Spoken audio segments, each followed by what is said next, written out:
And welcome back to the NorCal VGC Grassroots Tournament here in Sunnyvale, California at the CardArt Card Shop. Once more, I am Ryan, joined here by the frog himself, Aaron. Super excited for this round 4 matchup. A lot of very strong-looking Pokemon on both teams here. Let's go ahead and just get right into team preview here. So on Everett's side, we've got a little more of the same that we've seen today. We've got a Chien-Pao, we've got an Urshifu, we've got a Flutter Mane.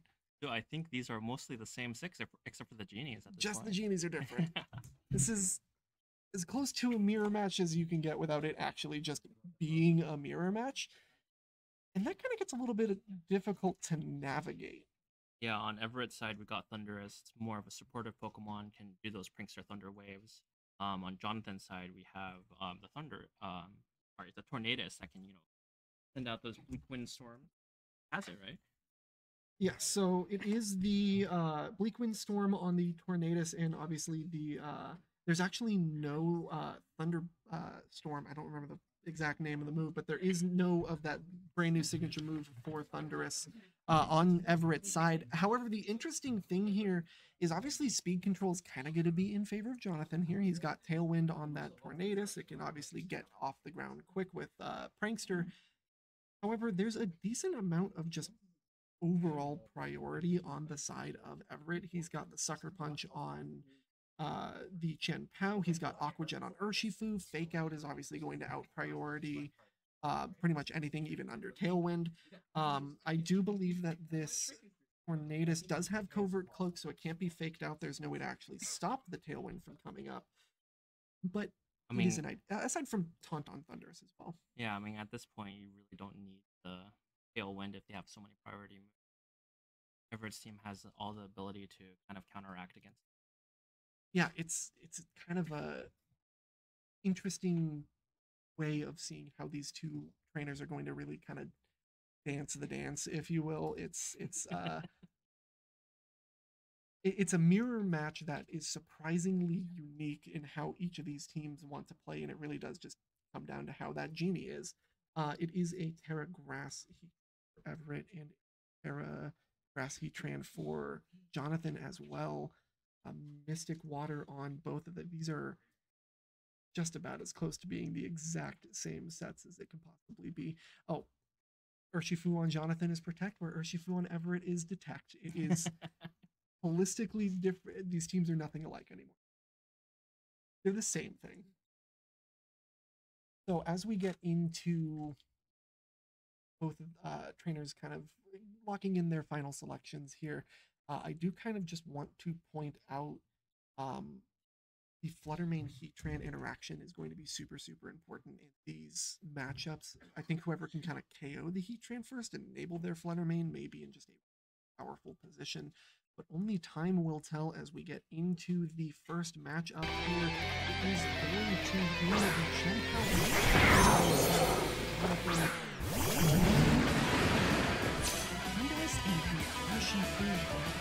So very different ideas for both of these games. Yeah, definitely. Jonathan on his Chien-Pao, any other Pokemon, all Everett. It seems like Everett really just wants to get it. He's doing a little bit of setup work with that Thundurus to get it going, but that Thundurus does not have Covert Cloak. This has a hundred sides, so it is susceptible to fake out with that. But I still think when you fake out Thundurus and then Urshifu just gets fixes,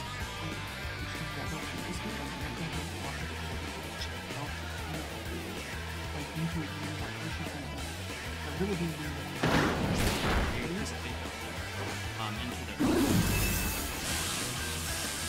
unfortunately, I mean, Rillaboom would have been exposed on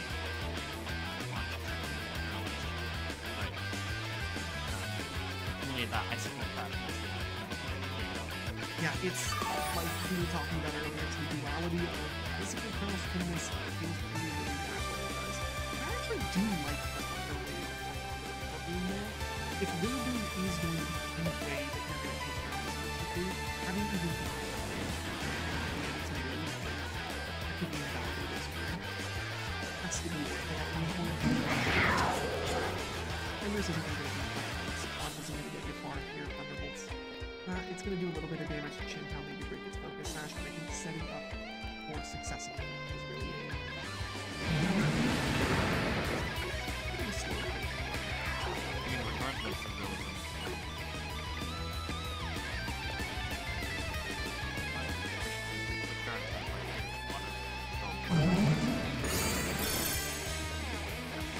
It is just going to be the damages. It is going to pick up a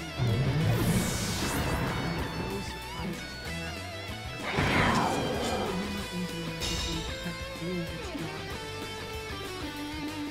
There was a moment where it looked like they were just debating if they wanted to switch out into the Rillaboom, and they didn't, so that may have been it was I don't want to say this didn't work out, but you effectively kind of just got stuck. What do you have to go pressure in your mind? I would only take out pressure against someone whether it's certain strikes or some type of attack. If Chien-Pao is kind of close, but they don't think for that Chien-Pao, I think that would be the option in the make sure you keep things very nice and safe. You do have to worry a little bit about Chien-Pao and into that Rillaboom in the back of your mind. Rillaboom is really tough most times. I don't know if it will survive the game close. As Chien-Pao is just going to put the safety, it's going to be a good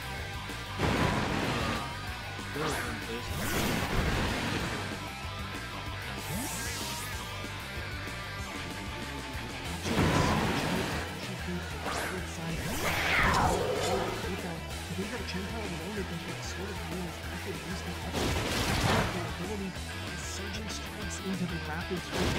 Not going to be used as much damage as they're going to bring Urshifu just above half. Really looking to take out the knockout on that Chien-Pao. They just don't get it. That's huge damage. I'm wondering if it would hammer a little bit harder than that. The Heatran gives Jonathan more board state, probably a chance to get more advantageous board state here. I do like the Heatran there. It does also get pushed Rillaboom back into the back line, so it can maybe put fake out later in the game, which is probably going to be very important as both players are going to have fake out pressure as expected coming out now. We haven't seen any sort of fake out over the game yet. I just honestly wondering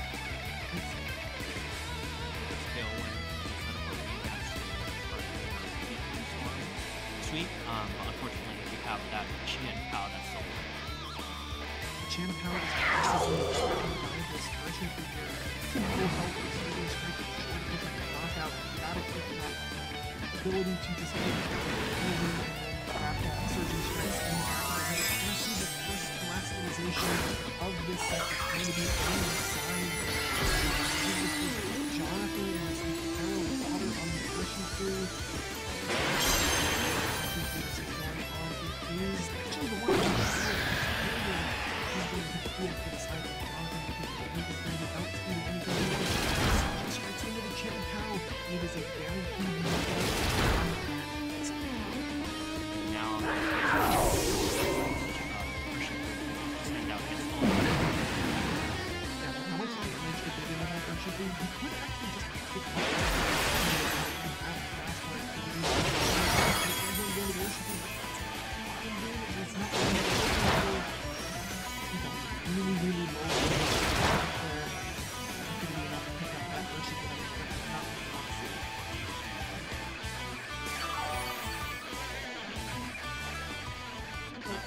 It is the free switching for Everett. He does get to pick this fake out by the back. But again, Tornadus is on the field. Can't fake it out. They can literally do it. He wants to. I maybe think Rain Dance wouldn't be my favorite pick here, just because we do have that Tornadus on the other side. Here's where Blitzing Storm is probably your best play. As quick as it's going to go into. Actually, you could maybe just kind of look at this Blitzing Storm is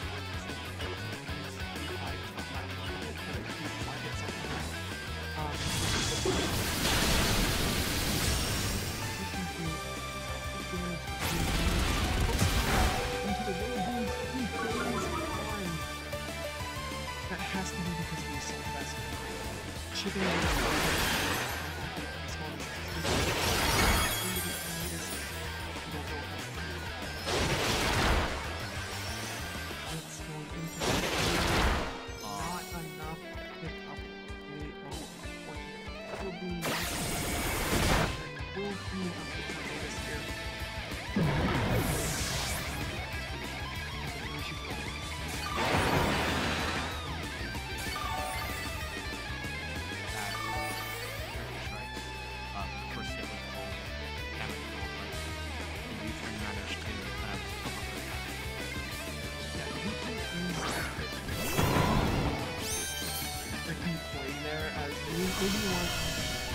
I think that's why you don't think you should be there. Tornadus guaranteed that you get the knockout. That being said, Rillaboom is on the field. It does not have fake out available to it. Rillaboom on the out inside does have fake out. It does not spell very well for this version. He's definitely threatened by that Rillaboom and not too much about it.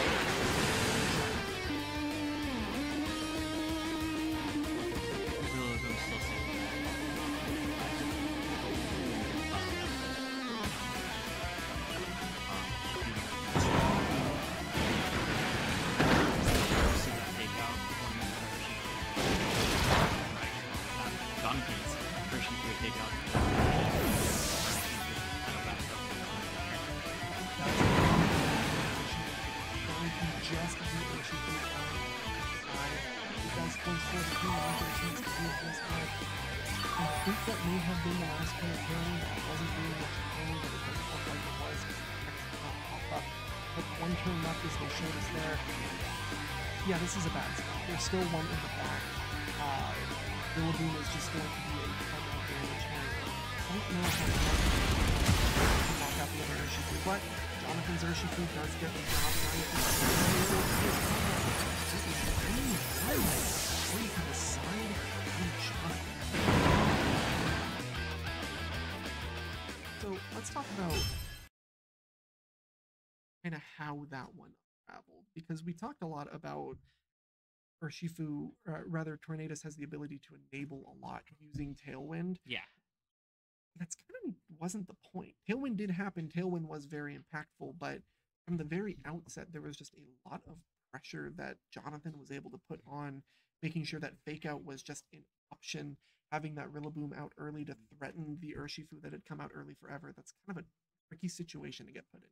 Yeah, definitely. We saw that Everett's a Thundurus, it barely did anything. It got a Thunder Wave off on a Pokemon that didn't really mind getting Thunder Waved, and at this point, like, it got all the damage that I wanted to get. Like, it all the Fake Outs that I wanted to do.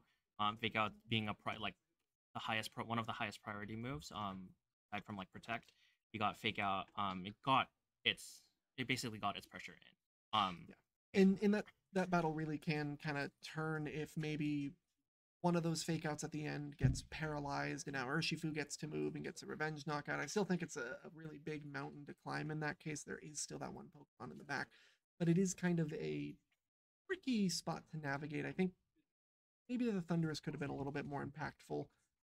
We'll see if it even makes it into the next game here, as it is not too much longer before both of these are slotted in. I'm surprised we did not see a Flutter Mane and we did not see a Heatran on either side. Yeah, definitely. The Pokemon being one of the highest percentage used worlds. Yeah, it's kind of a tricky spot when you get into the mirror where maybe you don't want to go one way or the other. But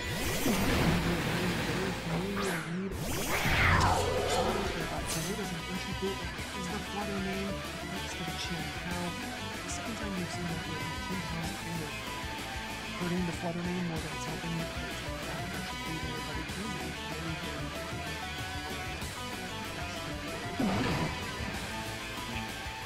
I feel like that is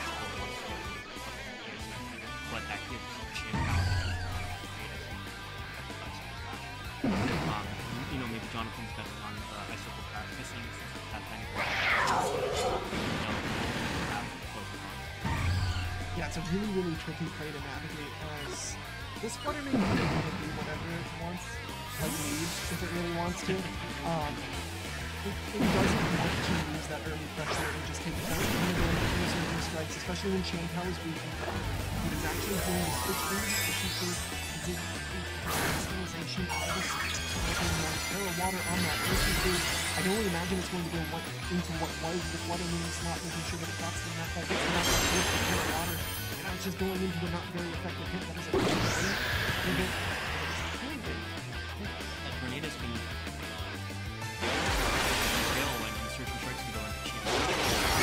Yeah, there we go. Strikes does go into the Chien-Pao, that knockout there. That's a great risky play to make. If in that situation, Dazzling Beam can be absolutely devastating. It's a really, really patient play from Jonathan, knowing, hey, he might want to take the safe way out here and get that Flutter Mane out of there. I've got a great opportunity to check out the Chien-Pao. That is masterful. No, I think Jonathan is correct. Like that Dazzling Beam wouldn't have failed water, and Tornadus we've seen here is pretty good. So like either Pokemon was KO, Jonathan once got his tail out. If he got his Urshifu water, now it's threatening Heatran to either Terra or at this point, like, you know, Everett has to play defensively. Yeah, and Heatran's got a bit of a sticky Terra here, where yes, you're going to resist the surging strikes coming in, but at the same time, it's effective in return those bleak storms. We know how impactful this can be when they hit. Once again, Tornadus is on the field, Tailwind is up, Urshifu is rascalized and doing big damage. This is a really, really tough spot to try and navigate out of. So it is going to be a rascalization from Everett side. I can only assume this one's going into that Heatran there, going to Terra Blast. It doesn't have access to the Terra Blast as well. Maybe we can get a quick snipe on that Urshifu. We're going to see Jonathan definitely attacking first in the tail. There's the Bleak Windstorm. It misses the heat break. As it does a little bit of damage. Surging strikes is going to come out that well. But it's not able to after this. That is all you could have asked for.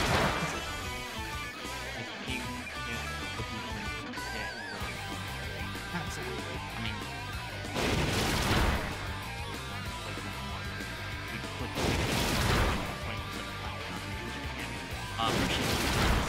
surging strikes onto Tornadus, taking me down to about 1/3 HP. And Parablast coming out of the Heatran, going to be boosted by that rascalization into the field. Damage, but not enough to pick up the knockout.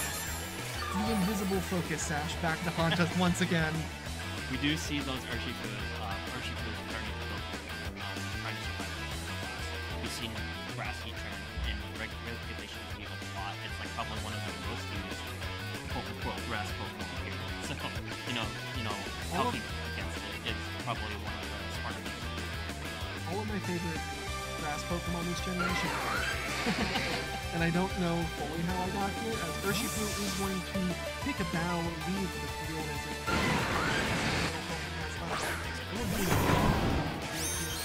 really, really comfortable with Urshifu's water, but it doesn't have access to fire type moves. Their Aqua Jet not doing a lot into that switch. See the Bleak Windstorm misses. Heatran again. Oh, unfortunate. Oh, it got the kill one. Doing super effective damage. The RNG gods give and the unfortunately, when you don't pick 100% accurate move, you run the risk like this. Heat Wave is also not 100% accurate, but it does connect both targets, and that's a really smart play to go, hey, if they switch in, I can probably double up into the Urshifu, get the knockout in the lane, and Heat Wave can probably just pick up that Tornadus. Urshifu once more is going to hit the field. Aquajet is available for both Urshifus. I wonder if Jonathan puts into it here, if they're seeing Aquajet coming into him. So I don't think so. I mean, like, Jonathan is using Aquajet on the KO either here. And then Everett in the previous turn is using Aquajet on the Rillaboom spot previously. That was to cover for everything. Like Heat Wave, if it hit, Aquajet was to like make sure that they got the KO. So like no matter what happened. So we got to see a lot of chin damage on Rillaboom. You know, Everett was just covering all his options here. It is a really sticky situation as both. And there's kind of in a rough spot here. It's actually the close combat coming out of the Heatran coming into the Heatran rather, dealing a ton of damage. Heat Wave is going to go off, but it's going to miss the Rillaboom. Unfortunately, will pick up the KO on the Urshifu. You really want that to hit the Rillaboom there. Once again, the RNG gods give and the RNG gods take. That's not an ideal turn, but I think if you're Jonathan, that's probably the best way that turn could have gone. Yeah, I mean, now Jonathan is in position a little bit, while Everett, you know, feels like he has more of an advantageous position now that Tailwind's gone. Yeah, Everett is going to be in a really good spot here as Chien-Pao is going to be putting the field on Jonathan's side. That is going to be looking pretty good into that Heatran if it can get a hit off. Does have Focus Sash available to him, but Urshifu exists and Urshifu tends to not care too much about a Focus Sash. So again, a bit of a sticky situation, but Everett is looking good. He does still have a Pokemon in the back.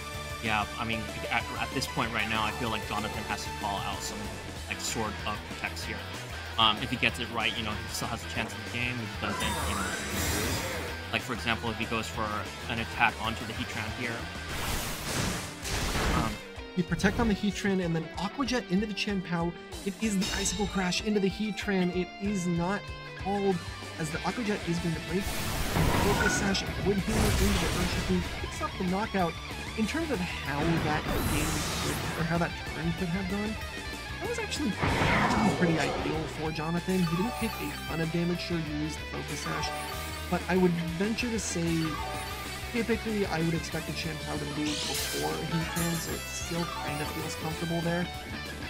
We do have the Flutter Mane in the back, and I feel like in order for Jonathan, I don't think Jonathan has a really good chance of winning unless we see a lot of Heat Wave missing here at this point. Because like no matter what, that Flutter Mane is either doing dazzling damage at bulk, or we have the Heatran is. And this is a choice specs Flutter Mane. Those tend to be a little bit bulkier. Earlier we saw a Sucker Punch from a Chien-Pao just fully knock out a Flutter Mane, but that was booster energy Flutter Mane. Don't think it's going to have quite the same effect here. It's tough though because you have to worry about the fact that Chien-Pao moves first and Flutter Mane avoids the Icicle Crash. It's actually going to be a Moonblast into the Rillaboom, making sure to pick up that KO handily as Heatran gets to move for free here, and it's another Heat Wave, but unfortunately it misses! It's a second miss. Those low accuracy moves are just coming in spades right now with a miss. But I mean, at this point, I feel like Everett has this in the game. Like Chien-Pao can't target both Pokemon at the same time. But what if Heat Wave miss? Okay, never mind. Icicle Crash misses again. That's pretty much going to seal the game here. Moonblast is going to go into that Chien-Pao. It's going to be plenty enough damage to get the KO there. Everett bouncing back in game 2 here as he picks up the win. That was very different in comparison to kind of what we saw in game 1. We saw a lot of like very careful play from from Everett in game 1. He really wanted to make sure he was getting a lot of value out of those fake outs. He wanted to make sure that he was, you know, trying to get nice setups with Tornadus. And in this game, he was like, I'm just gonna try and hit you because you can't hit me if I hit you first. Yeah, sometimes defensively terrorizing is probably the play to go. We saw Everett, he was able to live a lot of hits. His Heatran was able to get a lot of Heat Waves off.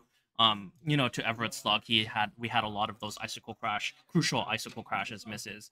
But, you know, at the same time, Jonathan did dodge a lot of Heat Waves, so I think it evened out a little bit.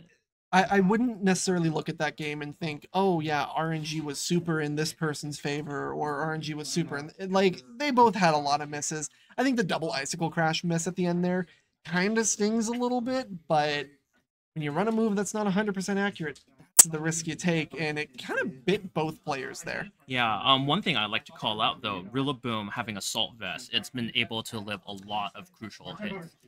Like and just get an attack off. Like we see that Woodhammer, it almost takes out Urshifu too. Like we saw it almost take out Urshifu with that hidden focus sash there, right? Yes, the hidden focus sash unfortunately did allow it to survive there, but that is a good call. Bleakwind Storm is not able to necessarily roll through this Rillaboom as easily because it is a special attacking move. Assault Vest is good there, but no more speculation. We're going to get straight into game 3 here. It's Chien-Pao Urshifu on the side of Jonathan, and a Rillaboom Flutter Mane on the side of Everett, making sure that Chien-Pao giving a good boost to the damaging power of that Urshifu, but Rillaboom threatens again. It's another really tricky situation, as I really like the adjustments both players made.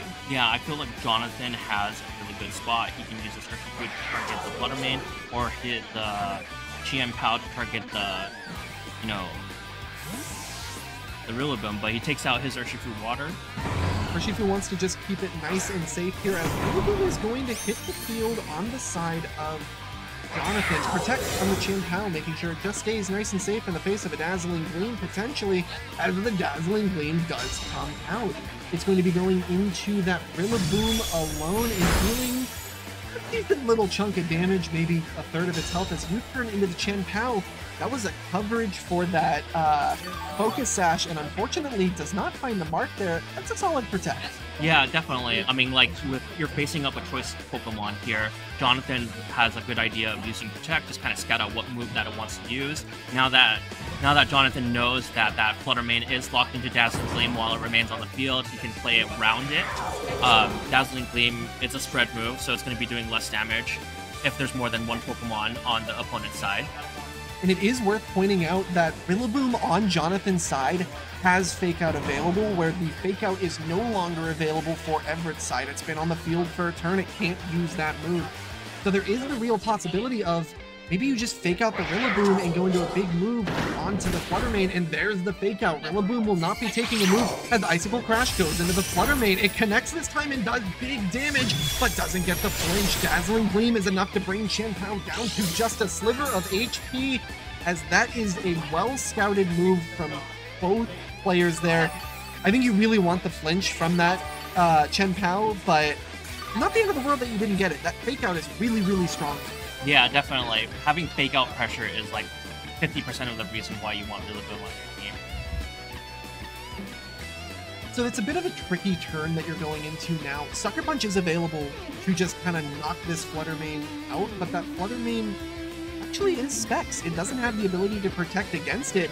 That's a really like valuable call to make, as it's going to be the Rillaboom retreating on the side of Jonathan. Tornadus coming out here, trying to assert a little bit of pressure. Icicle Crash is actually going to go into Rillaboom. It's going to do big damage. Assault Vest doesn't help you against a physical move. That's a knockout, as Flutter Mane is free to move here. Will likely knock out the Chien-Pao. That's a hefty amount of damage onto that Tornadus as well. Yeah, it did way more than more than half its HP. Tornadus generally leans more on the bulkier physically, as we've seen with Urshifu using Surging Strikes into the Tornadus. But, you know, it seems like it's not taking the special side attacks that well. I kind of like the idea that he was going for there, depending on how Jonathan wants to play the rest of his game. Get Tornadus in, it can now click Tailwind, it doesn't need to worry about being the free switch, and now Urshifu is here to deal the rest of that damage. Chien-Pao does have the ability to Terastallize, but it only is going to Terastallize into a Ghost. It won't help it much against Surging Strikes. This is, I think, a really favorable position for Jonathan here, as Urshifu can just do a lot of work, and and Chien-Pao can't do much about it. Yeah, I mean, Jonathan, he can just put Tailwind and Surging Strikes into whatever target he wants to take out. He already took out the Rillaboom on the previous turn with his Chien-Pao, so now like he has a really good advantageous spot. Yeah, that's the big threat that you look into that Urshifu. It doesn't like seeing that Rillaboom, but that Rillaboom is gone.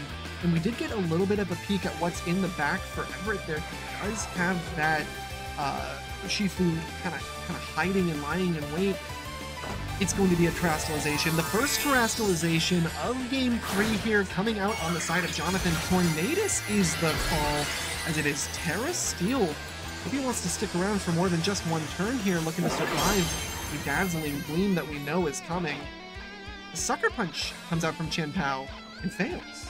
Yeah, I think it was going on towards the Tornadus slot. The Tornadus wants to click Tailwind here, I feel like.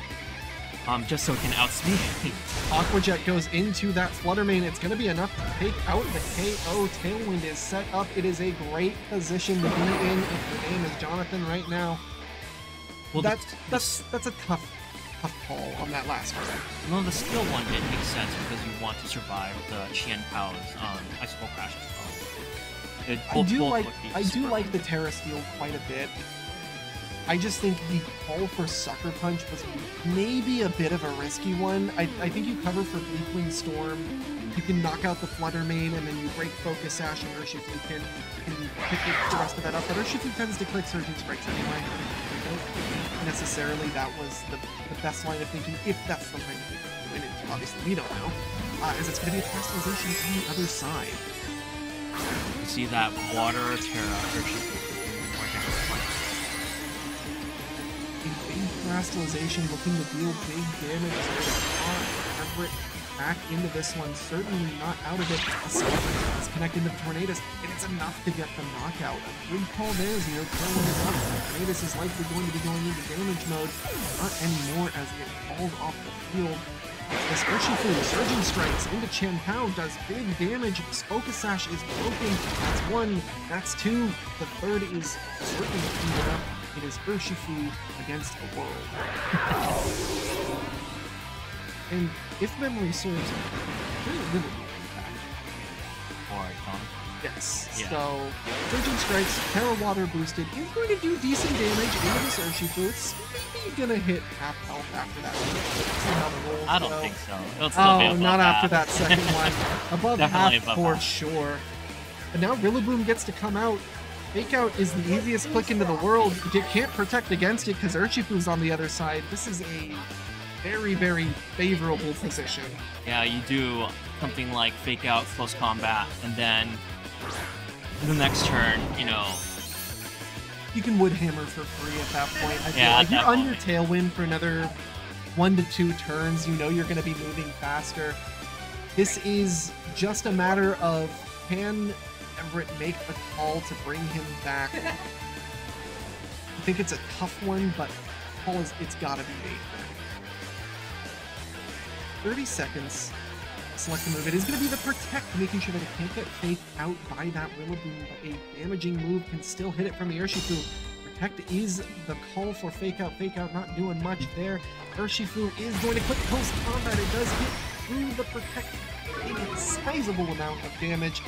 It's exactly what you wanted to see. The next turn, we see Jonathan hit Close Combat, and that's game. Yeah, Urshifu does not have a way to hit both of these Pokemon at once, and it is not going to survive another hit from either of them. Aqua Jet just to make sure that gets damage out first because Tailwind is active for Jonathan. So into the Urshifu does a decent little chunk of damage there, but it's Close Combat from the Urshifu, able to wrap it up. That is game 3 in the way of Jonathan, and he will take our round 4 set here. That was not what I expected to see out of that mirror. Definitely. I mean, you know, it really depended on what 4 Pokemon they wanted to bring in, which had more impact. Felt like Jonathan, for, you know, games 1 and 3, he brought the more impactful Pokemon. Yeah, and it was interesting to not see Jonathan really bring Flutter Mane or Heatran at all. I don't think he brought it into any of the games. He was really, really happy with how that Urshifu, Tornadus, Rillaboom, I'm blanking on the fourth one, Chien-Pao kind of acted into that mirror match, and I think it was a really good call. It obviously worked out very well for him. Yeah, I felt like Jonathan used his Chien-Pao to his advantage. He took out that Rillaboom threat before sending in his Urshifu to kind of clean up. When his Chien-Pao did his job, he like literally let his let the Chien-Pao be sacrificed to get his Urshifu in for free. So like at that point, he was able to clean up. And with that being said, we are going to be on to round 5 relatively quickly here, but we're going to take a quick break, so we'll see you in just a moment.